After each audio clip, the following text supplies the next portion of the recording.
எல்லோருக்கும் வணக்கம். எழிலினுடைய முதல் படத்தை நான் பண்ணியிருந்தேன்னா, முதல் படத்தை பண்ணி 25 வருஷம் கழித்து இப்போ 2வது படம் பண்ணிகிட்ருக்கேன்னு வந்திருக்கும். நான் முதல் படம் பண்ணல, எழிலுக்கு 2வது படம் தான் பண்ணேன். அந்த படம் பூவெல்லாம் உன் வாசம், ஆஸ்கார் ரவிச்சந்திரன் அவர்களுடைய தயாரிப்பில் அந்த படம். அந்த படத்தின் மூலமாக எனக்கு கிடைத்தது அன்றைய ஒரு புது முக இயக்குனராக இருந்தவர் மட்டுமல்ல, ஒரு நல்ல நண்பரும் கூட. ஸோ படங்கள் பண்ணோம் பண்ணலன்றது இல்லாமல் இத்தனை ஆண்டு கழித்து, அதாவது 25 வருஷம் அவருடைய கேரியரில் முடிச்சுட்டு, இப்போ தேசிங்க ராஜா 2க்கு நான் மறுபடியும் இசையமைக்கிறேன் அப்படிங்கிறத நான் ரொம்ப சந்தோஷப்படுறேன்.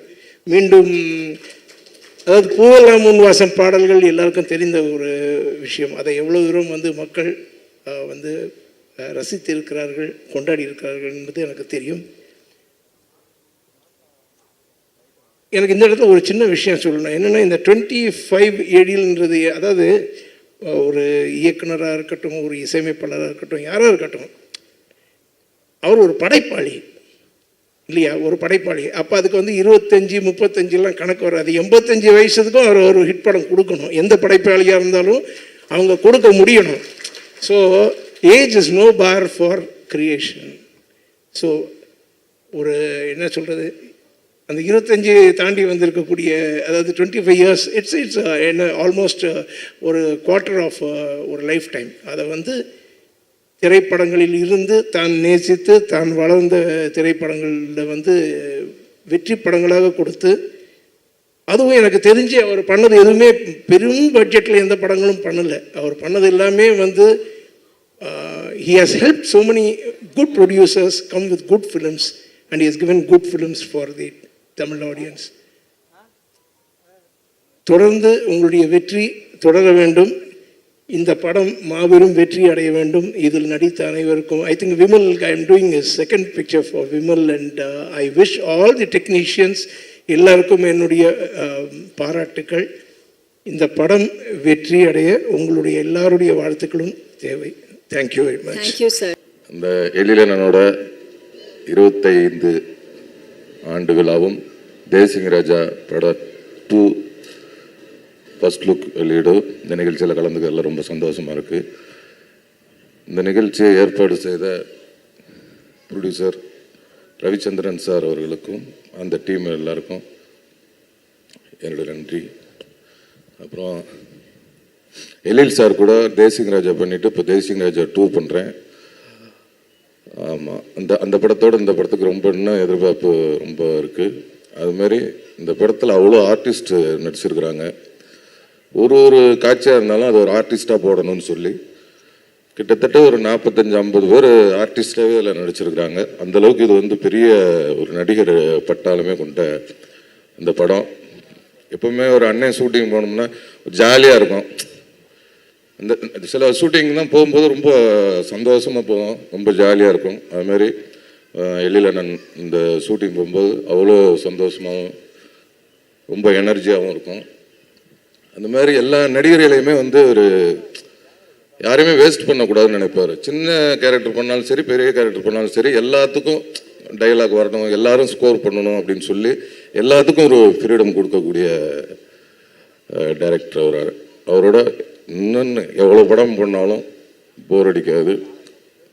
அவர் ஒரு எப்படி இயக்குனரோட நடிகர்பாங்களோ அதேமாரி அவர் நடிகரோட இயக்குனர் அண்ட் தயாரிப்பாளரோட இயக்குனர். அண்ணன் இன்னும் பல ஆண்டுகள் 25, 30, 40, 50ன்னு சொல்லி 50வது பொன்விழா காணணும் அப்படின்னு சொல்லி வாழ்த்துக்கிறேன். தேசிங்க ராஜா 2க்கும் எழில் அண்ணனுக்கும் என்னுடைய வாழ்த்துக்கள். நன்றி. இங்கே எழில பாராட்டணும்னு அவசியம் இல்லை, இங்கே வந்தாலே பாராட்ட தான் வந்திருக்கான்னு அவசியம். அதனால் தனியாக அங்கே பாராட்டுறதுக்குன்னு ஒரு வார்த்தை தேடணும்னு அவசியம் இல்லை. ரொம்ப ஆச்சரியமாக இருக்கிறது என்னென்னா, சிஷ்யன் சினிமாவுக்கு 25 வருஷம் ஆகிடுச்சு. ஆனால் அவர் குருவாக இருந்த எனக்கு இன்னும் ஒரு 5 வருஷம் கூட ஆகலை. அந்த மாதிரி ஒரு நினப்பில் தான் நான் வாழ்ந்துட்டுருக்கேன். நல்லா கவனிச்சிங்கன்னா நான் ஃபங்க்ஷன்லாம் வச்சுருக்கவே மாட்டேன். அதில் ஒரு புத்திசாலித்தனம் ஒன்று இருக்குது. பொதுவாக நம்ம எழில் கொஞ்ச நாள் என்கிட்ட அசிஸ்டன்ட் டைரக்டராக இருந்தார். பொதுவாக நம்ம அசிஸ்டன்ஸ் எல்லாம் எப்படி ஞாபகம் வச்சுக்கோம்னா, நல்ல அசிஸ்டன்ஸ்லாம் மறந்துடுவோம். கொஞ்ச நாளைக்கு முன்னாடி ராஜா சாருக்கு ஒரு கேக் கொடுக்கணும் அப்படின்னும் போது அதில் வழக்கமாக நம்ம எதாவது எழுதுவோம் இல்லையா? அதனால் இசையே புள்ளி புள்ளி புள்ளி கடலை புள்ளி புள்ளி புள்ளி பார்த்திபன் அந்த மாதிரின்னு சொல்லிட்டு ஒரு கேக் ரெடி பண்ணி எடுத்துருவாங்க அப்படின்னு. பிரசாத் ஸ்டுடியோவில் அவருடைய டோர் வந்து 2 டோர் இருக்கும். இந்த டோரை திறந்துட்டு உள்ளே போகணும். இந்த டோரை திறக்கும் போது அது கேக் எப்படி இருக்குன்னு பார்க்கலான்னு நான் திறந்து பார்த்தேன். பார்த்தா இசையே பூ இல்லி புள்ளி அப்படி இருக்கு. எனக்கு கெட்ட வார்த்தையில் திட்டு கோவம் வந்துருச்சு. யோ இல்லையா அது இசையே புள்ளி புள்ளின்னா புள்ளி வச்சு இல்லை சார் நீங்கள் எப்போவுமே டிஃப்ரெண்ட்டாக தானே எதையாவது யோசிப்பீங்க, அதனால நீங்கள் அப்படி தான் சொல்லியிருப்பீங்கன்னு நினச்சி நான் எழுதிட்டு வந்தேன் சார் அப்படின்னு. இப்போது ஒரு 4-5 நாளைக்கு முன்னாடி இப்போ நான் புதுசாக பண்ணுற டீம்ஸ்னு ஒரு படத்துக்கு வந்து வேர்ல்டு புக் ஆஃப் ரெக்கார்ட்ஸில் வந்து அது ரெக்கார்ட் பண்ணியிருக்கு. அந்த ஃபர்ஸ்ட் லுக் வந்து ஸ்க்ரீனில் சென்சார் சர்டிஃபிகேட்டோட ரிலீஸ் பண்ணதுக்காக அது வேர்ல்டு ரெக்கார்டு பண்ணியிருக்காது. அது என்ன அறியாமல் நடந்தது. ஸோ அதுக்கு ஒரு ஃபங்க்ஷன் ஒன்று வச்சுருந்தோம். அது சின்ன இடம் அது. சார் இந்த இதெல்லாம் எங்கே வைக்கிறதுன்னு கேட்டாங்க. நான் சொன்னேன் வழக்கமாக இந்த கல்யாண மண்டபத்தெல்லாம் பன்னீர் தெளிக்கிறதுக்குன்னு ஒரு இடம் இருக்கும்ல, நுழைஞ்ச உடனே அந்த இடத்துல இதை வச்சுருங்க அப்படின்னு. அன்னைக்கு காலையில் வேகமாக அந்த அசிஸ்டண்ட் ஓடி வந்து பன்னீர் சொம்பு எவ்வளோ பெருசு வாங்கணும் சார் அப்படின்னு கேட்டார். எதுக்குங்க பன்னீர் சொம்பு? இல்லை நீங்கள் தானே சார் சொன்னீங்க பன்னீர் சொம்பு வைக்கிற இடத்துல அதை வைக்கணுன்ட்டு. முதல்ல பன்னீர் சொம்பு வச்சா தானே சார் அதை வைக்க முடியும்னு. நான் சொன்னது ஒரு உதாரணத்துக்கு சொன்னேன், இந்த இடத்துல வைங்க. ஸோ பொதுவாகவே நம்மக்கிட்ட ஒரு 100 பேர் 500 பேர் அசிஸ்டன்ட் டைரக்டராக என்னுடைய இந்த 33 வருஷத்தில் வந்திருந்தால் கூட எழில் வந்து ஒரு ஸ்பெஷல் எழில். அதனால தான் எஸ் எழில்னு இருக்குது. எஸ் எழில்னா ரொம்ப ஸ்பெஷல் அவர். அதே மாதிரி சின்சியர், சைலண்ட். நாளைக்கு அவர் துள்ளும் பண்ணுவாருங்கிறதே தெரியாத அளவுக்கு என்கிட்ட இருக்கும்போது ரொம்ப அமைதியாக இருப்பார். அவ்வளோ அமைதியான ஒருத்தர். கடைசியில் கொஞ்ச நாள் கழிச்சு நான் அவரோட யுத்த சத்தம்னு ஒரு படம் பண்ணுற அளவுக்கு அவர் வளர்ந்து இன்னைக்கு இந்த மேடையை அலங்கரிக்கிறதும். இந்த தேசிகராஜா 2வோட ப்ரொடக்ஷன் வந்து இன்ஃபினிட்டி கிரியேஷன்ஸ்னு போட்டிருக்கீங்க, வந்து தான் பார்த்தேன். மிஸ்டர் ரவிச்சந்திரன் அவர்களுக்கு என்னுடைய பாராட்டுகள், விமலுக்கு என்னுடைய வாழ்த்துக்கள். இன்ஃபினிட்டினா முடிவில்லாத அவ்வளோ பெரிய வெற்றியை தொடர்ந்து விமலும் பெற, இந்த தயாரிப்பாளர் பெற என்னுடைய மனப்பூர்வமான வாழ்த்துக்கள். நன்றி, வணக்கம். இந்த விழாவுக்கு வந்திருக்கும் அனைவருக்கும் வணக்கம். முதல்ல எல்லாருக்கும் தெரியும் நம்ம எழில் சாருக்காக முதல்ல வந்திருக்கோம் அண்ட் படத்தை வாழ்த்த வந்திருக்கோம். அதுக்கு முன்னாடி வந்து நான் வந்து ஒரு 2 பேரை வாழ்த்தணும்னு நினைக்கிறேன். எழில் சாருக்கு முன்னாடி எழில் சாருடைய 25 வருஷ பயணத்தை வந்து ஒரு விழாவாக எடுத்து அந்த விழாவில் அவரை சிறப்பிக்கணும்னு நினச்ச முதல்ல ப்ரொடியூசருக்கும் அந்த கதாநாயகனுக்கும் முதல்ல நான் வாழ்த்து தெரிவிச்சுக்கிறேன். இந்த ஒரு நல்ல எண்ணத்துக்காகவே உங்கள் படம் ரொம்ப நல்லா ஓடும் sir. Because Ezhil sir deserves it. அவர் பண்ண படங்கள்லாம் பல ஹீரோஸ்க்கு வந்து ஒரு மிகப்பெரிய சக்ஸஸையும் ஒரு நல்ல ஒரு பயணத்துக்கான ஒரு வழியையும் அமைச்சு கொடுத்தது. அதே மாதிரி தான் எனக்கும் அவருடைய பயணத்தில் நானும் ஒரு அங்கமாக இருக்கேன்னு நினைக்கும் போது ரொம்ப சந்தோஷமாக இருக்கு. அண்ட் எழில் சார் பற்றி உங்கள் எல்லாருக்குமே தெரியும், அதுக்கு தான் இங்கே வந்திருக்கீங்க. எனக்கு தெரிஞ்சது வந்து என்னுடைய எக்ஸ்பீரியன்ஸில் வந்து அவர் ஸ்கிரிப்ட் நான் படிக்கவே மாட்டேன், அவர் சொல்கிறத தான் நான் கேட்பேன். ஸ்கிரிப்ட் படிக்கிறத விட சார் ஒரு தடவை நீங்கள் கதையை சொல்லுங்களேன், ஒரு படத்தை வந்து 10 தடவை பார்த்த மாதிரி இருக்குது சார், நீங்கள் சொல்கிறதே வந்து அவ்வளோ டீட்டெயிலாக சொல்வார், அவ்வளோ இயல்பாக சொல்வார். ஒவ்வொரு ஷாட் எப்படி நடிக்கணும்னு சொல்லுவார், என்ன எமோஷன்னு சொல்லுவார். ஒரு சின்ன காமெடி சீனை கூட அவ்வளோ ரசித்து அவர் வந்து சொல்லுவார். ஆனால் என்னென்னா அவர் சொல்லும் போது காது கொடுத்து நம்ம கேட்கணும், அது ரொம்ப கஷ்டம். ஏன்னா அவர் லாரி வந்து சார், ஒரு லாரி சார், என்ன சார், இல்லை ஓப்பன் பண்ணால் ஒரு லாரி வந்து ஃபேன் ஆஃப் பண்ணுங்க அப்படின்னு. அதுக்கப்புறம் இந்த லாரியிலேருந்து ஒருத்தன் இறங்கி ஏசி ஆஃப் பண்ணுங்க, அப்புறம் சேரை பக்கத்தில் போயிட்டு சொல்லுங்கள் சார் அப்படின்னு. ஸோ எழில் சாருடைய அந்த ஒரு உணர்வு இருக்கு இல்லையா, கதை சொல்லும் போது அது உள்ளே போயிடுவார், அந்த லொக்கேஷன் உள்ளே போயிடுவார், அந்த சீன் உள்ளே போயிடுவார். அப்போ நம்ம காது கொடுத்து கேட்கணும். அப்படியே கேட்டால் ஒரு நல்ல படத்தை பார்த்தா ஒரு ஃபீல் கிடைக்கும். அவர் எப்போ கதை சொன்னாலும் சார் இன்னொரு தடவை சொல்லுங்கள் சார்னு கேட்பேன் நான். எழில் 25ன்னு வந்துக்கிட்டே இருக்குது. இதை பார்க்கும்போதெல்லாம் எனக்கு தேசிங்க ராஜா 25வது வாரம் அப்படின்ற ஒரு போஸ்டர் எனக்கு கண்ணுக்குள்ளே வருது. அந்த வெற்றிக்கு என்னுடைய வாழ்த்துக்கள். எல்லோரும் சொன்ன மாதிரி எழில் வந்து நல்லா பழகுவதற்கு இனிமையானவர். எனக்கு ரொம்ப வருஷமாக தெரியும், கிட்டத்தட்ட என் வீட்டு பக்கத்தில் தான் இருக்கார் அவர். ஒரு 20-25 வருஷங்களுக்கு மேலே துள்ளாத மனம் துள்ளும் படம் பார்த்துட்டு நான் ப்ரொஜெக்ஷன் பார்த்துட்டு வரும்போது எழில் இல்லை, எடிட்டர் தான் இருந்தார். எடிட்டர் கூப்பிட்டு சொன்னேன், அந்த படம் விஜய் கேரியர்லேயே மிகப்பெரிய ஹிட் ஆகும் அப்படின்னு சொன்னேன். நானே வர வச்சு ஒரு படம் பண்ணியிருக்கேன், இருந்தாலும் சொன்னேன் இந்த படம் மிகப்பெரிய ஹிட் ஆகும் அப்படின்னு சொன்னேன். சொன்ன உடனே அடுத்த நாள் எழில் என் வீட்டுக்கே வந்துட்டார். வந்து ஒரு சாக்லேட் பாக்ஸ் வாங்கிட்டு வந்து என் பையன் குழந்தையாக இருந்தான், சின்ன பையனாக இருந்தான், ஒரு சாக்லேட் பாக்ஸ் கொடுத்துட்டு ரொம்ப தேங்க்ஸ் சார், இந்த படம் உங்களுக்கு பிடிச்சிருக்கா சார் அப்படின்னு கேட்டார். நான் சொன்னேன் எழில் மறந்துருக்க மாட்டார்னு நினைக்கிறேன், இந்த படம் நிச்சயமாக மிகப்பெரிய வெற்றி படமாக அமையும் அப்படின்னு சொன்னேன். சௌத்ரி சார்ட்டையும் சொன்னேன், சார் சூப்பர் குட் கேரியர்லேயே அந்த படம் பாருங்கள் நாட்டாமை அளவுக்கு பெரிய ஹிட் ஆகும் சார் அப்படின்னு சொன்னேன். சொன்ன மாதிரியே அந்த படம் பெரிய ஹிட் ஆச்சு. அதுக்கப்புறம் எழில் ஏகப்பட்ட ஹிட்டு கொடுத்தாரு. அதில் என்ன பெரிய பியூட்டினா, காலத்துக்கு ஏற்ப தன்னை மாற்றிக்கிட்டு தன்னை அடாப்ட் பண்ணிக்கிட்டு இந்த காலத்துலேயும் ஒரு நிறைய ஹிட்டு கொடுத்துட்ருக்காரு. வேலை என்ன வந்துட்டா வெள்ளைக்காரன், இந்த சரவணம் இருக்க பயமேன், இந்த மாதிரி பல படங்கள் பண்ணி இந்த காலத்துலேயும் பெரிய ஹிட் பண்ணிகிட்ருக்காரு. இன்னும் ஹிட் பண்ணிகிட்டே இருக்கார் தொடர்ந்து. எல்லோரும் சொன்ன மாதிரி எழில் 50 பார்க்கணும், 50 வரும்போது நம்மெல்லாம் இருப்போமோ என்னமோ தெரியல. ஆனாலும் எழில் 50ன்னு வரணும், 50ன்னு வரும்போது எழில் 50 வரும்போது இன்னும் பல வெற்றி படங்கள், இப்போ 14 படம் தான் பண்ணியிருக்காருன்னா அப்போ ஒரு 50 படம் பண்ணியிருக்கணும். எழில் அவருடைய 25வது வருடம், அதுக்கப்புறம் தேசிங்க ராஜா படத்தினுடைய விழா ரெண்டும் சேர்ந்து நடந்துட்டுருக்கு.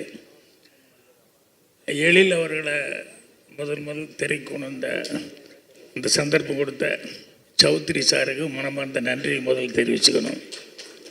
ஏன்னா அவர் நிறைய பேர்த்த இந்த மாதிரி நிறையா டெக்னீஷியன்ஸ் வந்து, அதுவும் டைரக்டர்ஸ் குறிப்பாக வந்து நிறைய பேர்த்த வந்து அவர் இன்ட்ரடியூஸ் பண்ணிக்காரு. அடுத்தபடியாக இப்போ இவ்வளோ சிறப்பாக இந்த 25வது வருடம் இந்த தயாரிப்பாளர் ரவிச்சந்திரன் அவர்களுக்கும் என்னுடைய நன்றியை தெரிவிச்சுக்கிறேன். எழில் அவர்களை பற்றி எனக்கு அதிகமாக தெரியாது, அதுதான் உண்மை. என்னென்னா அவர் படங்களை தெரிஞ்ச அளவுக்கு அவரோட நான் பழகிறதுக்கான வாய்ப்பு கிடைக்கல. ஆனால் ஒவ்வொருத்தரும் சொல்லும்போது அதை மட்டும் கேட்டுக்குவேன் நான். அவர் படங்கள் அதுதான் எனக்கு வந்து மிஸ் பண்ணாமல் படங்கள் வந்து நான் பார்த்துருக்குறேன். அவர் வந்து படங்களில் வந்து மெயினாக வந்து அந்த ஹியூமர், அந்த டச்சு மிஸ் பண்ணாமல் ஒவ்வொரு படத்துலையும் அது இருக்கிற மாதிரி பார்த்துக்குவார். அதுதான் அவருடைய பெரிய பலம் அப்படின்னு நான் நினைக்கிறேன்.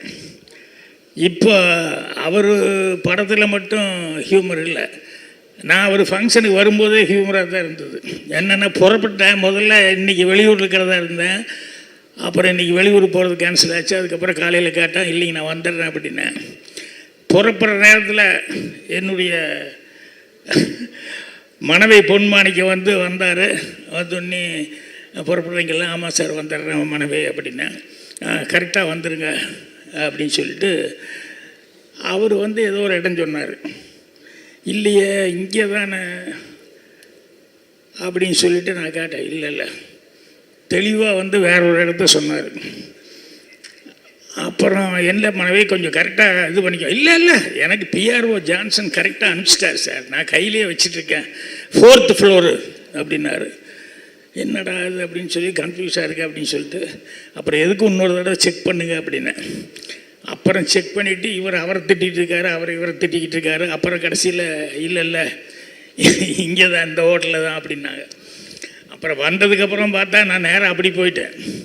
அப்புறம் அங்கேருந்து ஒரு ஆள் பிடிச்சி இங்கே இல்லை சார் ஃபங்க்ஷன் அங்கே நடக்குது அப்படின்னு சொல்லி கூப்பிட்டு வந்தேன். ஸோ அவர் சம்மந்தப்பட்டது எல்லாமே ஹியூமராக. அவர் அப்படின்னா அவருடைய படங்களில் அந்த ஹியூமர்கள் தான் எப்பவும் பேசப்படும். இருக்குது, ரொம்ப சந்தோஷமாக இருக்குது. எழில் சார் கொடுத்த அந்த வாய்ப்பு தான் இந்த இடத்துல நான் நின்றுட்டுருக்கேன். எழில் சாரை பற்றி பேசணும் அப்படின்னா நிறையா பேசலாம். மிகச்சிறந்த மனிதர். எப்பயுமே எனக்கு தெரிஞ்சு தமிழ் சினிமாவில் நாங்கள் 4 பேர் அப்படின்னு கிடையாது, ஒரு 10 இயக்குநர்களுக்கு மேலே எழில் சார்ட்டேருந்து வெளியே வந்திருக்காங்க. அதிக இயக்குநர்கள் உதவி இயக்குநர்களானது எழில் சார்ட்ட தான். நம்ம பாரதிராஜா சார் பட்டறையிலேருந்து அப்படின்னு சொல்கிற மாதிரி பாக்கியராஜ் சார் அசிஸ்டன்ஸு, அப்புறம் K S Ravikumar sir, Vikraman sir, இந்த வரிசையில் எழில் சார்ட்டேருந்து நிறைய உதவி இயக்குநர்கள் டைரக்ட் ஆகியிருக்காங்க. கருப்பள்ளப்பன் சார், நிறைய பேர் டைரக்ட் ஆகியிருக்காங்க, நிறைய டைரக்டர்ஸ் ஆகியிருக்காங்க.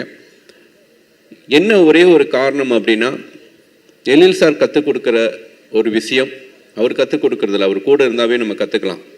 அந்த ப்ரெஷர் ஹேண்ட்லிங், ஏன்னா வந்து ஒரு கேப்டன்ஷிப்பாக நீங்கள் ஒரு இடத்துல போய் நிற்கும்போது அந்த ப்ரெஷரை எப்படி ஹேண்டில் பண்ணணும் அப்படின்னு ரொம்ப அழகாக கூலாக ஹேண்டில் பண்ணுவார். யாரையுமே காயப்படுத்தாமல் ரொம்ப அன்பாக பேசி அழகாக ஹேண்டில் பண்ணுவார். ஒரு நாள் தீபாவளி படத்துல எல்லாம் ஷூட்டிங்கில் வந்து பெரிய செட்டு போட்டு ஜூனியர் ஆர்டிஸ்டில் ஒரு 300 பேர் junior artist, climax sequence, Pavanam, Ravi sir எல்லாமே வந்துட்டாங்க. எல்லாமே ரெடியாக இருந்துகிட்டு இருக்கும்போது யூனிட் 20 காலையில் ஒரு 7:38 வரைக்கும் வரல. எங்கன்னு விசாரிக்கும் போது யூனிட் 20 பஞ்சர் ஆயிடுச்சு அப்படின்னு நான் சார்ட்டு எப்படி போய் சொல்ல போகிறான்ட்டு மேனேஜரை பயந்துகிட்டே வந்து சொல்கிறாங்க, சார் இப்படி வண்டி பஞ்சர் ஆயிடுச்சு. அப்படியா, சரி ஓகே வாங்க ரூமுக்கு போய் அந்த சீனை பேசுவோம் அப்படின்ட்டு ரொம்ப கூலாக, பஞ்சர் ஆயிடுச்சு நம்ம என்ன பண்ண முடியும், போய் பஞ்சர் ஒட்டிட்டா வர முடியும், பஞ்சர் ஒட்டிட்டு வரட்டும் அப்படின்ட்டு அந்த டயத்தை கூட வந்து ரொம்ப கூலாக ஹேண்டில் பண்ணி அந்த ப்ரெஷரை வந்து எல்லாருக்கும் செலுத்தாமல் அந்த சீனை அந்த மிட்வீன் கேப்பில் எவ்வளோ மெருகேற்றணுமோ அப்படி தான் வந்து எழில் சார் வந்து சீனை ஒர்க் பண்ணார். ஸோ அவரோடு ஒர்க் பண்ண அந்த ஒரு திரைப்படம் தான் வந்து எனக்கு வந்து வெண்ணிலா கபடி குழுங்கிற அந்த வாய்ப்பை கிடச்சிச்சு. இன்றைக்கி சூரிங்கிற ஒரு நடிகன் இன்னைக்கு ஒரு கதாநாயகனாக இருக்கிறான் அப்படின்னா அதுக்கு காரணம் எழில் சார் தான். எல்லோருக்கும் என்னுடைய வணக்கம். எழில் என்றைக்குமே அவர் எழில், எழுச்சி. பல தயாரிப்பாளர்கள் அவரை நம்பியவர்கள் வாழ்ந்திருக்கிறார்கள். தயாரிப்பாளர்களை வாழ வைத்த ஒரு எழில். தன்னிடத்திலே உதவியாளராக வந்த இயக்குனர்களை உருவாக்கி வளர்த்த எழில். அவருக்கு வேறு படங்களையும் சொல்லி அந்த படத்திலே நீ இயக்குனராக என சிபாரிசு செய்த எழில். நான் 20 வருடத்திற்கு முன்னாலே எழிலை பார்த்தேன். அந்த எழில் அவரிடத்தில் ஒரு இம்மியும் குறையவில்லை. பல கதாநாயகர்களை உருவாக்கியிருக்கிறார். அதில் துள்ளாத மனம் துள்ளும் விஜய்க்கு ஒரு மாற்றத்தை தந்த படம். நான் அவருடைய மரங்கொத்தி பறவை அந்த படத்து அறிமுக கூட்டத்தில் பேசினேன். சிவகார்த்திகேயன் எழிலின் கண்டுபிடிப்பு. ஆகவே பல பேரை இந்த சினிமா உலகத்துக்கு வளர வைத்தவர், வாழ வைத்தவர். குறிப்பாக தயாரிப்பாளர்களின் நம்பிக்கை நட்சத்திரம். அவர் என்றும் எழிலோடு இருப்பார். அவருடைய இதயம் என்றும் அழகானது, அருமையானது, ஆனந்தமானது. எழில் இன்று போல் அன்று போல் இன்று போல் என்றும் வாழ்க. தயாரிப்பாளரை நம்பிக்கை நட்சத்திரமாக வாழ்க. எல்லாருக்கும் வணக்கம். என் பேர் Poojitha புன்னாடா. Firstly, very big congratulations to our beloved Errol sir for his remarkable 25 years in the industry. எனக்கு ரொம்ப சந்தோஷமாக இருக்குது. பிகாஸ் இது என்னோட first Tamil film and everybody is so welcoming, so heartful. இந்த ப்ராஜெக்ட் எனக்கு என் மேனேஜர் சொன்னும்போது first I was very excited. அப்போது தேசிங்க ராஜா 2 தெரியாது. ஒரு காமெடி படம் சொன்னார். காமெடி படம்னாலே யூனிவர்சல் ஆடியன்ஸ் எல்லாருக்கும் பிடிச்ச ஒரு ஜானர் காமெடி. ஸோ நான் சொன்னேன் ஓகே ஸ்டோரி கேட்கலாமான்னு. அதுக்கப்புறம் ஐ மெட் எரில் சார் அண்ட் எனக்கு ப்ரீஃபாக ஸ்டோரி சொன்னார். And then he told me it is Desinga Raja 2. I was so so so excited, so happy. ஏன்னா தேசிங்க ராஜா இவ்வளோ பெரிய ஹிட்டுன்னு எனக்கு தெரியும். அண்ட் ஸோ அதுக்கப்புறம் நான் என்னோடய ஃப்ரெண்ட்ஸ்க்கு சொன்னேன் அண்ட் சில பேர் லைக் தமிழ் பீப்புளுக்கு சொன்னேன். அண்ட் பூஜா செரிமனியோட வீடியோ நான் ஷேர் பண்ணேன். And so many people, my inbox, my Instagram was filled with messages and DMs. எவ்வளோ பாசிட்டிவ் டாக், எவ்வளோ positive messages.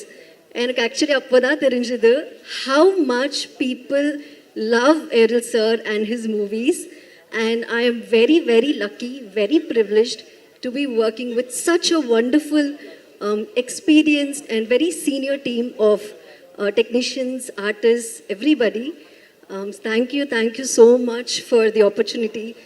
And congratulations to the whole team of Desinga Raja 2. I think we are going to bring an amazing film in front of all of you. And thank you so much. Thank you, Pujita. And Harshita. Over to Harshita. Yes இங்குள்ள எல்லாருக்கும் வணக்கம். So firstly LL sir, congratulations on reaching the 25-year mark in the industry. Also இது என்னோட முதல் film and நான் ரொம்ப பெருமைப்படுறேன். எதுக்குன்னா I'm part of LL sir film in a very significant role, and I have heard a lot of sir's work and also his very attitude towards actors and everything. So our எப்பவும் he's never like this பெரிய director. He's been very very sweet, and also producer sir Ravi sir பத்தி கண்டிப்பா பேசணும். எதுக்குன்னா he's like a father figure to me, and he's been very very supportive, and also I must definitely thank these two people for this wonderful launch. Ida vida better launch I cannot expect or ask. So be it Jana, Bala sir, Vimal sir, ellarum they've been very very supportive and nice to me. So ellarkum nandri. Thank you. Thank you Harshita, and over to Juhi. Hi all. Ellarkum vanakkam. This is my first Tamil movie. Thank you so much sir for giving me this opportunity. I'm so happy and excited to work with. Thank you. எழில் சாரோட 25வது ஆண்டு கலை பயணத்தில் எங்களை மாதிரி ஒவ்வொரு நடிகர்களையும், அதாவது கேமராவுக்கு பின்னாடி இருக்கிற டெக்னீஷியன்களாக இருக்கட்டும், கேமராவுக்கு முன்னாடி இருக்கிற நடிகர்களாக இருக்கட்டும், தொடர்ந்து அவருடைய நிறைய படங்களில் அவங்க பயணிப்பாங்க. அதுக்கு காரணம் அவருடைய அந்த அன்பு, எல்லாரையும் குடும்பமாக பாவிக்கிற ஒரு நல்ல சுபாவம். எழில் சாரை பற்றி சொல்லணுன்னா ஒரு குட்டி ஸ்டோரி சொல்லணும். கடவுள் இந்த உலகத்தை படைச்ச அன்னைக்கு யாருக்குமே கலர் கொடுக்கலையாம். எல்லாரையும் வெள்ளை நிறமாக படைச்சாராம். மறுநாள் அவர் என்ன பண்ணாரா, சரி எல்லாருக்கும் கலர் கொடுக்கலாம் அப்படின்னு சொல்லி முதல்ல கடல்வாழ் உயிரினங்கள்லாம் வாங்க அப்படின்னு சொன்னாங்க. மீன்கள்லாம் வந்துச்சான், அதுங்களுக்கான கலர் எல்லாம் கொடுத்தாராம். ரெண்டாவது விலங்குகள்லாம் வந்துச்சான், அவங்கவுங்களுக்கு என்னென்ன கலர் வேணுமோ அதெல்லாம் கொடுத்தாங்களாம். மூணாவதா பறவைகள் வந்துச்சான், பறவைகளுக்கும் என்னென்ன கலர் வேணுமோ எல்லா வண்ணமும் கொடுத்துட்டு இருந்தாராம். ஒரே ஒரு பறவை மட்டும் ரொம்ப தூரத்துல இருந்து பறந்து வந்துகிட்டே இருந்துச்சான். நிறைய கிளைமேட் சேஞ்சஸ், சாப்பிடல, உறவுகளை பிரிஞ்சு இருந்துச்சு, ஆனாலும் எனக்கான வண்ணத்தை நான் வாங்கியே தருவேன் அப்படின்னு வந்துகிட்டே இருந்துச்சான். வந்து இருக்கும்போது கடவுள்கிட்ட இருந்த பெயிண்ட் டப்பால எல்லா பெயிண்ட்டும் காலி ஆயிடுச்சான். ஒரே ஒரு சொட்டு மட்டும் பெயிண்ட் இருந்தது. பரவாயில்ல கடவுளே, எனக்கான வண்ணத்தை கொடுங்க அப்படின்னு சொல்லும்போது அத்தனை பெயிண்ட் டப்பால இருந்து ஒரு சொட்டா அப்படியே கடவுள் தெளிச்சு விடும் போது எல்லா வண்ணமும் சேர்ந்து ஒரு பஞ்சவர்ண கிளிகளுக்கே ராஜாவா நினைச்சான். அந்த மாதிரிதான் எங்க எழில் சாரும் 25 ஆண்டு சினிமா வாழ்க்கை பயணத்துல எத்தனையோ ஏற்றத்தாழ்வுகள், தோல்விகள், வெற்றிகள், எத்தனையோ ஜானர் ஆஃப் ஸ்டோரிஸ் மாறி இருந்தாலும், ஆடியன்ஸ் பார்க்குறவங்களோட ஆடியன்ஸோட மனநிலை மாறி இருந்தாலும் எல்லாரும் ரசிக்கிற வகையில இப்ப வரைக்கும் சினிமா துறையில நிலைச்சி இருக்காருன்னா அதுக்கு அவருடைய திறமையும் விடாமுயற்சியும் பொறுமை குணம் தான் காரணம். அவங்களோட எங்களை மாதிரியான ஆட்களும் பயணப்படுறதுல ரொம்ப ரொம்ப சந்தோஷப்படுறோம். நன்றி சார், உங்கள் கலை பயணம் தொடரணும். மேன்மேலும் என்னுடைய மனமார்ந்த வாழ்த்துக்கள். கடந்த 1.5 வருஷத்துக்கு மேலே இருக்குன்னு நினைக்கிறேன், ஈவினிங்கில் நடக்கிற எந்த விழாக்கள்லையும் நான் கலந்துக்கிறது கிடையாது. எக்ஸப்ட் இப்போ சமீபத்தில் நடந்த கலைஞர் 100, அதில் கூட 7:45 போயிட்டேன் நான். காரணம் கலந்துக்கக்கூடாது அப்படின்றதில்ல, கலந்துக்கக்கூடிய என்ன சொல்கிறது, ஒரு ஒரு ஒரு பிரின்சிபலான லைஃப்பை கடைசி காலத்தில் வாழ்ந்துக்கிட்டு இருக்கேன் நான். 7:30 மணிக்கு டின்னர் முடிச்சிடுறது, ஒரு 1 மணி நேரம் இந்த பழைய படங்களை பார்க்குறது, அதுக்கப்புறம் 9 மணிக்கு படுத்துறது, 4:30 மணிக்கு எந்திரிச்சு ஏதோ ஒரு உலகத்தில் இருக்கிறது. இப்படி ஒரு வாழ்க்கை, ஒரு லைஃப் ஸ்டைலையே மாற்றிக்கிட்டேன் நான். இதில் ஒரு நாள் மிஸ் ஆனால் கூட ஒரு 3 நாள் 4 நாள் வந்து அது இடிக்கும். அதனால் நம்ம உடம்பை நம்ம தானே பார்த்துக்கிறணும். ஆனால் இந்த எழில் அவர்கள் கூப்பிட்டப்போ என்னால் மறுக்க முடியல. அது மாத்திரம் இல்லை, எப்படியாவது அதில் கலந்துக்கிறணும்னு நினச்சி ஒரு ஷூட்டிங்கில் இருந்தேன். அது 6 மணிக்கெல்லாம் முடிக்க சொல்லிவிட்டு வீட்டுக்கு போய் குளிச்சுட்டு ஓடியாரேன். எழிலை பற்றி எல்லாரும் சொன்னாங்க. நான் அவர் கூட பழகியிருக்கேன். அந்த படம் அவர் பண்ணின அந்த காலகட்டத்தில் அவரோட நான் பழகியிருக்கிறேன். அப்போ இருந்து இப்போ வரைக்கும் ஒரே மாதிரி வெற்றியிலும் சரி, கொஞ்சம் தோல்விப்பட்ட காலங்களிலும் சரி, மறுபடியும் வெற்றி கொடுத்த காலங்களிலும் சரி, ஒரே மாதிரி பழகக்கூடிய ஒரு நல்ல இதயமுள்ள ஒரு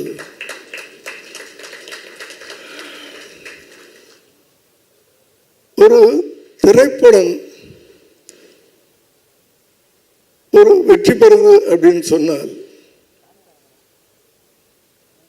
முதல்ல அந்த கண்டென்ட்னு சொல்லுவாங்க, அந்த கரு நல்லா இருக்கணும். அதை யார் நடித்தாலும் வெற்றி பெறக்கூடிய அளவுக்கு திரைக்கதை அமைக்கணும். யார் நடித்தாலும் அதான் நான் சொல்றேன். நான் அதுதான் ஒரு சிறந்த திரைப்படம். அப்படிப்பட்ட என் மகன் விஜயுடைய வாழ்க்கையில் எத்தனையோ படங்கள் பண்ணியிருக்கிறாரு. ஆனால் துள்ளாத மனமும் துள்ளும் ஒரு படம் அவர் வாழ்க்கையில் ஒரு மைல் ஸ்டோன். ஒரு 10 படம் இருக்குது. இப்படி மைல் ஸ்டோன் கொடுத்தவங்க இங்கே 2 பேர் இருக்கிறாங்க என் கண்ணுக்கு எதிர. பேரரசு அவர்கள், எழில் அவர்கள். முதல்ல அவர்களுக்கு நன்றி. ஏன்னா எந்த ஒரு நடிகனும் மேலே வர்றதுக்கு யார் ஆதாரம்னா இயக்குனர்கள். அதை நான் எங்கே வேணாலும் சொல்லுவேன், அடித்து சொல்லுவேன். அப்படியாப்பட்ட ஒரு திரைக்கதை அந்த கதை. அடுத்து அப்போல்லாம் நான் நல்ல ஞாபகம் இருக்கு, சௌத்ரி சார் ஒரு நாள் என்னை கூப்பிட்டு, யோன்னு தான் அவர் கூட, நான் ஒரு பையனை அனுப்புகிறேன் கதை கேளியா அப்படின்னார். சாலி கிராமத்து வீடு. அவர் அந்த கதை சொன்னார். உடனே நான் அவர் போய் சேர்ந்துருப்பாரோ இல்லையே தெரியல சௌத்ரி சார் ஆஃபீஸ்க்கு. நான் ஃபோன்லேயே சொல்லிட்டேன், எப்போ வேணும் சார் டேட்டு அப்படின்னு கேட்டேன். இந்த படத்தை நான் மிஸ் பண்ண மாட்டேன், எப்போ வேணும்னு கேட்டேன். அப்படி அந்த கதையின் மேலே எனக்கு ஒரு நம்பிக்கை. அவர் பண்ணியிருந்த ஸ்க்ரீன் பிளே நான் அந்த முழு கதையை கேட்டேன். அப்போல்லாம் நான் விஜயோட மற்றவங்களாம் சொல்லுவாங்க, என்னென்னமோ 1008 கதைகள் சொல்லுவாங்க என்னை பற்றி. நான் கதை கேட்கும்போது விஜய் அப்பாவா கேட்கறதில்ல. ஒரு சாதாரண பப்ளிக், படம் பார்க்குற ஒரு பப்ளிக்காக தான் அந்த கதையை கேட்பேன் நான். அப்படி ஒரு பப்ளிக்காக 1-2 கேள்விகள் கேட்பேன். அந்த கேள்வி கூட ஒரு அசிஸ்டன்ட் டைரக்டர், சின்சியரான ஒரு அசிஸ்டன்ட் டைரக்டராக கேட்பேன். ஜால்ரா அடிக்கிற அசிஸ்டன்ட் டைரக்டராக இல்லை, ஒரு சின்சியரான அசிஸ்டன்ட் டைரக்டர். என்ன அழகுன்னா, இந்த கதை ஜெயிக்கணும், நம்ம டைரக்டர் ஜெயிக்கணும்னு நினைக்கிறவன் தான் சின்சியரான அசிஸ்டன்ட் டைரக்டர். அப்படி ஒரு சின்சியரான அசிஸ்டன்ட் டைரக்டராக நான் எல்லாத்துட்டையும், கதை கேட்குற எல்லாத்துட்டையும் கேள்விகள் தான் கேட்டு அனுப்புவேன். அதுக்கு சால்வ் பண்ணுறது அவங்க இஷ்டம், அதை ஏற்றுக்கிறது அவங்க இஷ்டம். இல்லை நான் இப்படி தான் பண்ணுவேன்னு சொல்கிறது அவங்க இஷ்டம். அப்படி அதையெல்லாம் ரொம்ப ஈஸியாக எடுத்துக்கிட்டு படம் பார்க்கும்போது இந்த கேள்வியெல்லாம் கேட்டோமே, படத்தில் இல்லையே, அப்போ அதை உள்வாங்கியிருக்காருன்னு அர்த்தம். அப்படிப்பட்ட ஒரு இயக்குனர் இன்னைக்கு இத்தனை வருஷம் கழிச்சும் அவர் திரையுலகத்தில் இருந்துகிட்டு இருக்கார் பாருங்க. அதுக்கு ஒரே ஒரு காரணமாக நான் நினைக்கிறது, பைபிளில் ஒரு வார்த்தை இருக்கு, எவன் ஒருவன் தன் தாயை உயர்த்துகிறானோ அவனை நான் மென்மேலும் உயர்த்தி கொண்டே இருப்பேன் அப்படின்னு கடவுள் சொல்லியிருக்கார். இறைவன் சொன்னதா சொல்லியிருக்கார். அது எல்லா வேதத்திலையும் சொல்லியிருக்கேன். எனக்கு தெரிஞ்சது பைபிள் வார்த்தை. நான் அதை பார்த்து தான், ஏன்னா எங்கள் அம்மாவை நான் 23 வருஷம் கூட வச்சு அந்த கடைசி நேரத்தில் அந்த ஆஸ்பத்திரிக்கு என் கையால் தூக்கிட்டு போனேன். அதனால தான் நான் நல்லா இருக்கிறேன், என் பிள்ளை நல்லா இருக்கிறேன், எங்கள் குடும்பம் நல்லா இருக்குது. எழில் சார், தாயை நம்ம எங்கே நம்ம உயர்த்துறோமோ கடவுள் நம்மளை உயர்த்திக்கிட்டே இருப்பார். இதில் எந்த மாற்று கருத்து இல்லை சார். ஏன்னா என் வாழ்க்கையில் நான் பார்த்தது, இன்றைய இளைஞர்களுக்காக தான் நான் சொல்லிட்டு இருக்கேன். நமக்கு தெரிஞ்ச கடவுள், நமக்கு தெரிஞ்ச கடவுள், அந்த கடவுளை நம்ம எவ்வளவு போற்றினாலும் தவிர சார், அது எந்த தாயாக இருந்தாலும் சரி. எனக்கு அதனால தான் அப்படி ஒரு திரைக்கதை, தப்பா எடுத்துக்காதீங்க, நம்ம மேடையில் வந்து எதையாவது சொல்லிடுவேன். இப்போ திரைக்கதைக்கெல்லாம் யாரும் மரியாதை கொடுக்கறது இல்லை. ஒரு ஹீரோ கிடைச்சா போதும், எப்படினாலும் படம் பண்ணிடலாம். ஏன்னா இப்போ இருக்கிற ஆடியன்ஸ் எப்படின்னா, ஹீரோவுக்காக படம் பார்க்க ஆரம்பிச்சிட்டாங்க. கதையை பற்றிலாம் அவங்களுக்கு கவலையே இல்லை, ஸ்க்ரீன் பிளேயை பற்றி கவலை இல்லை. அந்த ஹீரோவுக்காக படம் ஓடிடுது. ஸோ நம்ம பெரிய டைரக்டர், தப்பாக எடுத்துக்காதீங்க, மனசில் இருக்கிறது சொல்கிறேன். அதே படங்கள் இன்னும் ஒரு கண்டென்ட் ஓரியன்டோட ஒரு நல்ல திரைக்கதையோடு பண்ணால் இன்னும் பல மடங்கு அந்த படங்களுக்கு வெற்றி கிடைக்கும்னு சொல்ல வர்றேன், வேற ஒன்றும் இல்லை.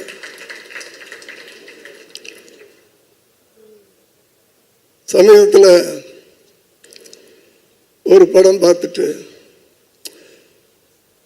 ஃபோன் பண்ணி அவரை பாராட்டுறேன் பாருங்க, first off super sir, sir ஒரு படம் எப்படி பண்ணணும் உங்கள்கிட்ட இருந்து தான் சார் கற்றுக்கணும் அப்படின்லாம் சொல்லிகிட்டு இருக்கேன்.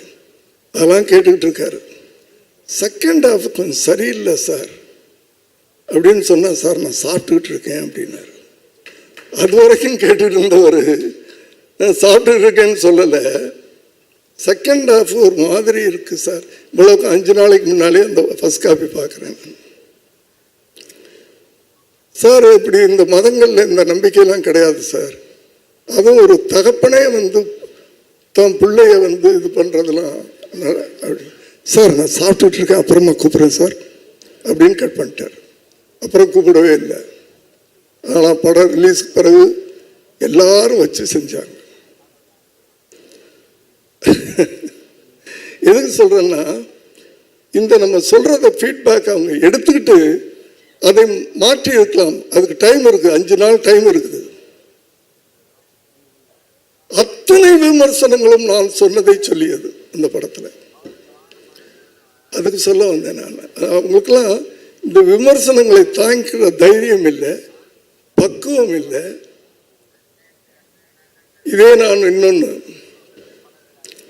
இன்னொரு பெரிய இயக்குனர் ஒரு கதை சொல்றாரு. கதை சொல்லி முடிச்ச உடனே அவரை எந்திரிச்சு கட்டி பிடிச்சுக்கிட்டேன் நான். இங்க வந்திருக்காரா? துப்பாக்கி டைரக்டர். கட்டி பிடிச்சுக்கிட்டேன் நான். ஆனால் கடைசியில் அதே மாதிரி ஒரு அசிஸ்டன்ட் டைரக்டராக ஒரு கேள்வி கேட்டேன். சார் கேட்கலாமா அப்படின்னு கேட்டேன். கேட்டேன் சார் அப்படின்னாரு. இந்த படமே வந்து ஸ்லீப்பர் செல்ஸ் அப்படின்னு சொல்லி படம் பண்ணுறீங்க. எனக்கு தெரியும் சார் ஸ்லீப்பர் செல்ஸ்னா யாருன்னு, பப்ளிக்கு தெரியுமா அப்படின்னு கேட்டேன். கேட்டுட்டு விட்டுட்டேன் அதோட. பட் படம் பார்க்கும்போது அதுக்குன்னு ஒரு சீன் வச்சுருந்தார். செகண்ட் ஹாஃபில் அந்த ராஜீவ் காந்தியுடைய கொலை வழக்கை விசாரித்த ஐஎஸ் ஆஃபீஸர், அவரை வச்சு ஒரு படம் பண்ணியிருந்தார். ஓஹோ, இவ்வளோ பெரிய டைரக்டர் கூட நம்ம சொன்னதை மைண்டில் வச்சுக்கிட்டு எனக்கு பதில் சொல்லாமல் திரைப்படத்தில் பதில் சொல்லியிருக்காரு. அவருடைய பக்குவம் அது, அவருடைய பக்குவம். அதனால தான் இன்னைக்கு வரைக்கும் ஜெயிச்சுக்கிட்டே இருக்காரு. அது போல வருகின்ற இளைஞர்களுக்கு இந்த இடத்துல நான் சொல்றது எனக்கு தகுதி இருக்குன்னு நம்பிக்கையில் நான் சொல்றேன். ஒரு அப்பன் ஸ்தானத்தில் இல்லை ஒரு அண்ணன் ஸ்தானத்தில் வருகின்ற இளைஞர்கள் ஒரு கண்டென்ட்டோட வாங்க. அடுத்தது உங்களுக்கு ஒரு பொறுப்புணர்ச்சி இருக்குது. ஒரு பொறுப்புணர்வுன்னு சொல்றோம்ல, அந்த காலத்தில் ஒரு ரைட்டர் வந்தார், திரைக்கதை ஒருத்தர் எழுதுவார், டைரக்டர் ஒருத்தர். இப்போ எல்லாமே நம்ம பண்றோம். இப்போ ஒரு எழுத்தாளன், ஒரு இயக்குனர்னா ஒரு நல்ல கண்டென்ட் போய் சேரணும். அந்த காலத்தில் ஒரு 10 தலையை வெற்றவன வில்லன்னு சொல்லுவோம். இன்னைக்கு அதே காரியத்தை ஹீரோ பண்ண வைக்கிறீங்க. இது எப்படின்னு எனக்கு புரியல. இதை நம்ம கொண்டாடுறோம். இது எப்படி சினிமான்னு ஏற்றுக்கிறோம்? நம்ம என்ன மெசேஜ் இளைஞர்களுக்கு சொல்ற? நீயும் கத்தி எடுத்துட்டு 10 பேரை விட்டுன்னா, ஏன்னா இன்னைக்கு என்ற இளைஞர்கள்லாம் எப்படின்னா, ஹீரோ எந்த மாதிரி சட்டை போட்டுக்கிறாரோ அந்த மாதிரி சட்டை வாங்கிக்கிறாங்க, எந்த மாதிரி ஹேர் ஸ்டைல் வச்சுக்கிறாரோ அந்த மாதிரி ஹேர் ஸ்டைல் வச்சுக்கிறாங்க, ஹீரோ ஃபாலோ பண்றாங்க. அதனால் தயவு செய்து உங்க காலை தொட்டு கொண்டு கேட்டுக்கிறேன், நல்ல விஷயங்களை படங்களில் சொல்லுங்க. ஏதாவது நல்ல மெசேஜ் இருக்கட்டும். 2.5 மணி நேரம் படம் பண்றோம், 3 மணி நேரம் படம் பண்றீங்க, 3 நிமிஷம் நல்ல விஷயத்த சொல்லுங்க தயவு பண்ணி ப்ளீஸ். இது வேற எந்த எண்ணத்திலையும் சொல்லலை. ஏன்னா எழிலை பற்றி சொல்லும்போது நான் ஒரே ஒரு கேள்வி கேட்டிருக்கேன், அவருக்கு ஞாபகம் இருக்குன்னு நினைக்கிறேன். என்ன கேள்வின்னு அந்த கேள்விக்கு படத்தில் பதில் சொன்னார், துல்லாத மனம் துள்ளும்ல. அந்த பக்குவம் தான் வெள்ளி விழா கொண்டாடுற அந்த படம். அப்ப என்ன விஜய் பெரிய சூப்பர் ஸ்டாரா? இல்லையே, அந்த கதை அவர் தூக்குச்சு. இன்னும் சொல்ல போனால் அந்த படத்துக்கு பிறகுதான் கேரளாவில் விஜய்க்கு ஃபேன்ஸ் அதிகமானாங்க. நான் உண்மைகளை ஒத்துக்கிறதுல எந்த இடத்துலையும் நான் தயங்க மாட்டேன். நான் அப்படி ஒவ்வொரு இயக்குனர்களாக நல்ல திரைக்கதை, அந்த திரைக்கதை அந்த படத்தில் யார் நடித்திருந்தாலும் அது செல்வர் ஜுகுலி ஓடி இருக்கும். அடிச்சு சொல்லுவேன் நான். இதை மீடியா எப்படி எழுதினாலும் எனக்கு கவலை இல்லை. அவங்க அதுக்குன்னு ஒரு கதை சொல்லி எழுதுவாங்க.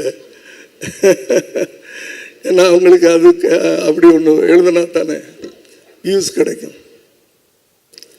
அதாவது கதை தான் நம்மளை வரும்னு சொல்றேன். இயக்குனர்கள் தான் ஒரு களிமண்ணை கூட ஒரு அழகான சிலையா மாற்றக்கூடிய சக்தி இயக்குனர்களுக்கு தான் அப்படின்றது மீண்டும் மீண்டும் நான் சொல்றேன்.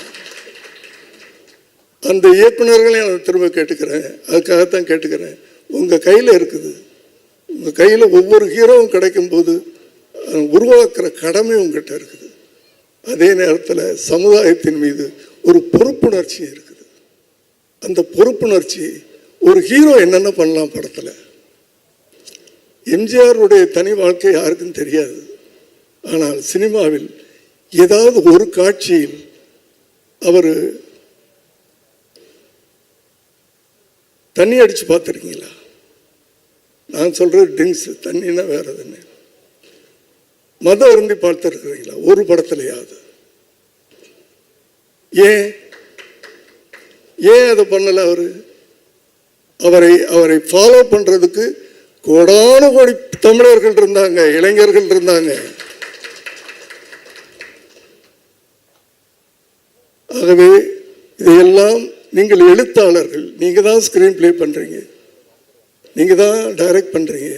தயவு செய்து இளைஞர்களை உருவாக்குகின்ற ஒரு சமூகத்தின் மீது அக்கறை உள்ள, மக்களின் மீது அன்பு கொள்ளக்கூடிய ஒரு இளைஞர்களை உருவாக்கணும்னா நீங்க இந்த ஹீரோக்களை அப்படி உருவாக்கணும். எங்கேயோ போயிட்டேன், சாரி. எழில் அவர்கள் இந்த படமும் ஒரு துல்லாத மொழி, ஏன்னா இடையில் நிறையா அவர் ஹியூமருக்கு வந்தார். ஹியூமர் தான் அப்படின்றது எனக்கு அது ஹியூமராக இருக்கட்டும், சென்டிமெண்ட்டாக இருக்கட்டும், அது ஆக்ஷனாக இருக்கட்டும், எதுவாக இருந்தாலும் ஒழுங்கான ஸ்க்ரீன் பிளே பண்ணால் அந்த படம் ஜெயிக்கும். காமெடி தான் ஜெயிக்கும், சென்டிமெண்ட் தான் ஜெயிக்கும், அதெல்லாம் எனக்கு தெரியாது. நீ அந்த 2.5 மணி நேரம் ஆடியன்ஸ் அங்கேயும் இங்கேயும் திரும்ப விடாமல் நீ ஸ்க்ரீன் பிளே இருந்ததுனால் இன்னைக்கு எத்தனை படங்கள் சின்ன படங்கள் சமீபத்தில் அப்படி அதில் என்ன பெரிய ஸ்டார் இருந்தாங்களா? அதனால் திரைக்கதை தான். இன்னைக்கு எதை நம்பி ஒரு படம் எடுக்கிறாரு? ஒரு பெரிய ஸ்டார் இல்லை இருந்தாலும் ஒரு நல்ல நடிகரை வச்சு படம் எடுக்கிறார். விமல் அவர்கள் அது சொல்ல மறந்துட்டேன். விமல் அவர்கள் ஆரம்ப கால படங்கள்லாம் நல்ல படங்கள் பண்ணிக்கிட்டு இருந்தார். இடையில அது சினிமா அப்படி தான் மேலே மேலே கீழே. சமீபத்தில் ஓடிடியில் ஒரு படம் பார்த்தேன், விலங்கு வெப் சீரிஸ் பார்த்தேன். என்னடா இவ்வளோ பெரிய நடிகனை சினிமா விட்டு வச்சிருக்கேன், எப்படா அந்த நடிகனை விட்டாங்க அவங்க? இவ்வளவு இயற்கையா, இவ்வளவு சாதாரணமா ஒரு கதையை எழுத்துட்டு போறாரு. இவ்வளோ பெரிய நடிகனை நானே ஏண்டா விட்டு வச்சேன் இத்தனை வருஷமா அப்படின்னு நான் ஃபீல் பண்ணேன். அப்படி ஒரு நல்ல நடிகனை வச்சு படம் பண்ணியிருக்கிறீங்க. நிச்சயமாக அந்த படம் உங்களுக்கும் சரி, அதில் சம்பந்தப்பட்ட அனைவருக்கும் சரி ஒரு பெரிய வெற்றியை கொடுக்க வேண்டும் என்று எல்லாம் வல்ல இறைவனை வேண்டி விரும்பி கேட்டுக்கொள்கிறேன். நன்றி, வணக்கம். சார், தயாரிப்பாளர், அதாவது இன்னைக்கு கரண்ட் தயாரிப்பாளர் பற்றி பேசணும். கண்டிப்பாக ஆர்பி சௌத்ரி சார் பற்றி ஒரு சில வார்த்தைகள் நீங்கள் இந்த தருணத்தில் சொல்லணும். ஏன்னா first film super good film, நீங்கள் கொடுத்ததும் சூப்பர் குட் ஃபிலிம். ஸோ சில வார்த்தைகள் ஆர்பி சௌத்ரி சார் பற்றி. இப்போ தயாரிப்பாளர் கிடைக்கிறதெல்லாம் கொஞ்சம் ஈஸி. இப்போ நிறைய தயாரிப்பாளர் வர்றாங்க, ஒன்றும் பிரச்சனை கிடையாது. பட் அந்த டைமில் ஒரு 5-6 பேர் தான் இருப்பாங்க. அதுவும் நியூ டைரக்டர்ஸ் அப்படின்னா கதை கேட்குறதோ படம் கொடுக்குறதோ, கதை பிடிச்சா கூட அவங்க கொடுக்க மாட்டாங்க. பட் அந்த கதை நல்லா இருக்குது அப்படின்னா அவர் சௌத்ரி சார் 100% கொடுத்துருவார் அப்படிங்கிற நம்பிக்கை விதைச்சார். ஸோ நான் எல்லா இடத்துலையும் மிஸ் ஆகி வரும்போது கண்டிப்பாக இந்த இடத்துல எனக்கு ஓகே ஆகிடும்னு எனக்கு சொன்னிச்சு. ஒரே ஒரு விஷயம், சார் ட்ராக் சுரேஷ் சார் போயிருப்பார்னு நினைக்கிறேன். அவர் தான் என்னை ஆர்பி சௌத்ரி சார்கிட்ட கூட்டிகிட்டு போனார். ஸோ அந்த நாள் ரொம்ப ஒரு அற்புதமான நாள். போய் கதை சொன்னேன், 100% ஓகே ஆச்சு. எனக்கு ஒரு வாழ்நாளில் மறக்க முடியாத ஒரு மனிதர். சார், இப்போ துள்ளாத மனமும் துள்ளும் இந்த இன்டர்நெட் காலகட்டத்திலையும் கொண்டாடப்படுது. அதாவது சோஷியல் மீடியா ரொம்ப வைரலாக இருக்கும்போதும் அந்த படம் இப்போ போட்டால் அப்படியே பார்த்தீங்கன்னா ஹேஷ்டாக் ட்ரெண்டிங் ஆகுது. ஸோ துள்ளாத மனமும் துள்ளும் டு லியோ வரைக்குமே பார்த்தீங்கன்னா விஜய் அவர்களோட ஜேர்னி ஒரு பிரம்மாண்டமான ஜேர்னி. உங்களோட 25 இயர்ஸும் அவ்வளோ சக்ஸஸ்ஃபுல்லாக போய்கிட்டு இருக்கு. ஸோ நீங்கள் சொல்லுங்கள் சார், இந்த காலத்து இளைஞர்களுக்கும் மறுபடி ஃப்ரெஷ்ஷாக படம் பார்க்குற மாதிரி ஒவ்வொரு முறையும் அந்த ஃபிலிம் அப்படி இருக்குது, அதை பற்றி என்ன நினைக்கிறீங்க?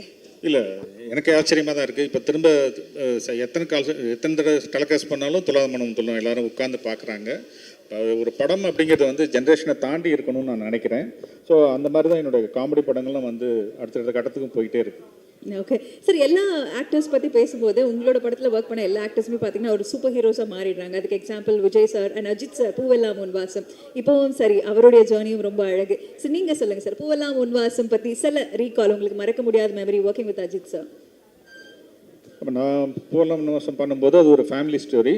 அப்போ எல்லாருமே விஜய் சார் அஜித் சார் எல்லாமே அப்கமிங்காக வந்துட்டு தான் இருந்தாங்க.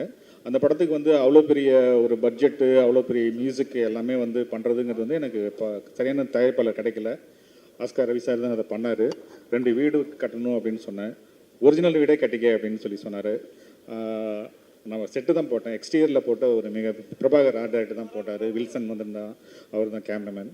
இந்த வித்யாசாகர் ஒரு அற்புதமான ஒரு மியூசிக் கொடுத்துருந்தாரு. அது கூட அஜித் சார் கூட சேர்ந்து பண்ணும்போது அஜித் சார் ஜோதிகா பேர் ரொம்ப அழகாக இருந்துச்சு. இந்த கூட எல்லாம் சொல்லுவாங்க. இவருக்கு சிவகுமார் சாருக்கு மருமகளாக அந்த படத்தில் அவங்க பண்ணியிருப்பாங்க. அது இப்போ கூட எல்லாரும் சொல்லி காட்டுவாங்க.